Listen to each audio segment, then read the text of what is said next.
Are you feeling a little insecure or wobbly with your balance lately? We are going to show you 3 steps to feel secure and confident in your walking and balance, etc. Be right back. All right, so you may be wondering, well, what balance exercises do I need to work on, which is an excellent question. We're going to show you 3 steps that will focus you into the proper exercises to get you at your best as easy as possible.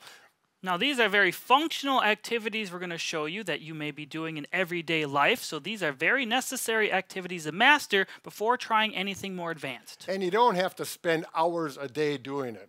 All right, these 3 tests are simple and they've been used by therapists. They're researched. And the first one is a simple, how well can you get out of a chair? What do you think, Mike? A+ for me. Let's sit down. Now, if you get out of a chair and you feel feel wobbly, particularly if you have to push a lot to get up, and then once you get up, you feel like you need to grab something or hold something to hold your balance, or if you're using a walker, you need to get to it immediately. It's a sign you need to work on simply getting up out of a chair and sitting back down with good control. Mike, can you show a good sample of how to get out of a chair with good control? So if you can go from a sit to stand with minimal use of your hands, so if you're just holding on for balance or just maybe pushing slightly with one hand, that's a good control, as well as sitting back down with minimal use of hands. This would be like a perfect score. Don't use my hands at all. Very controlled going up and down. A very poor score would be if I'm pushing up very hard, just really struggling to get up, use my arms a lot, and then when I sit back down, I just fall into the chair. This is not what you want to do. You want to focus on pushing with your legs, making sure they're nice and strong. The stronger your legs are, the more balanced you will feel. Right. So this exercise for this is very simple. It's practicing getting up and out of a chair with good control, with the goal of being able to stand without the armrest at all.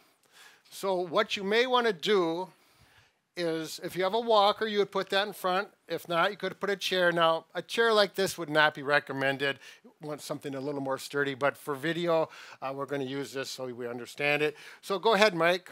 So just stand up. You can hold on to the walker if needed and then reach back down. Too many people we've seen reach for the walker, and if they're very weak in the legs, they try to do this and then it falls back in their lap. That is a no-no. If you need to use your arms, that is fine to begin with, but over time, try to progress using your arms less and pushing more with your legs. Right. Now, if you... Oh, I'm sorry, Mike. Oh, headbutt. Now, if you can go like this, and stand up, good control, sit down with good control like that, you really don't need to work on this. You could if you wanted to, but that's not your problem. It may be the second thing we're going to look at. Okay, the second step is to check your balance, and I call it the single leg balance. If you're able to stand like this for 20 to 30 seconds, you've got pretty darn good balance with one leg.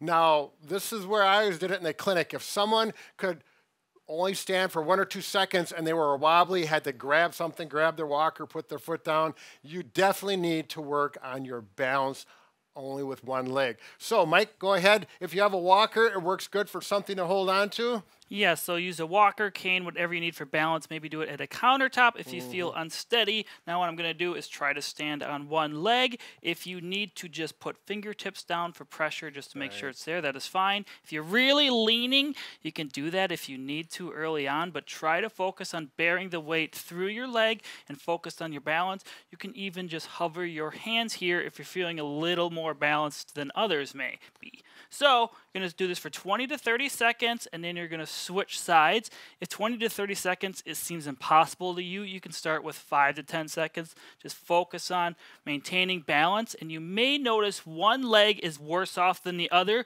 Maybe do an extra set on that leg.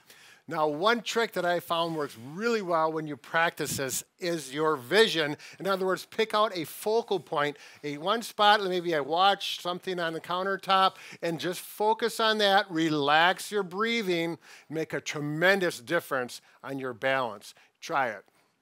Now, if you are very balanced, and you can do this for 20, 30 seconds, no problem, a couple ways to challenge yourself is either lift your other leg a little higher or take your vision out of the equation, because I feel a little unbalanced doing this right now. So this makes it more challenging. Yeah, that is advanced. If you're up at that level, you're doing very well. All right, now a few safety things about this because we don't want any falls. It's good to do it with a chair behind you with armrests, the walker in front. That way, if you do lose your balance, you can simply sit down and be safe. So that's one option. If you're a little better than that and you don't need to worry about a chair but you still feel unsteady, simply go to the corner of a room and put your back up against there. Take a step forward so there's just a couple inches there. You can take a walker or a chair in front of you, and then if you lose your balance, right, left, or behind you is all steady just with your body. If you go forward, you can simply grab here. So that's the next step up, and then going without anything if you're at that level. All right, so let's go to the next one, Mike.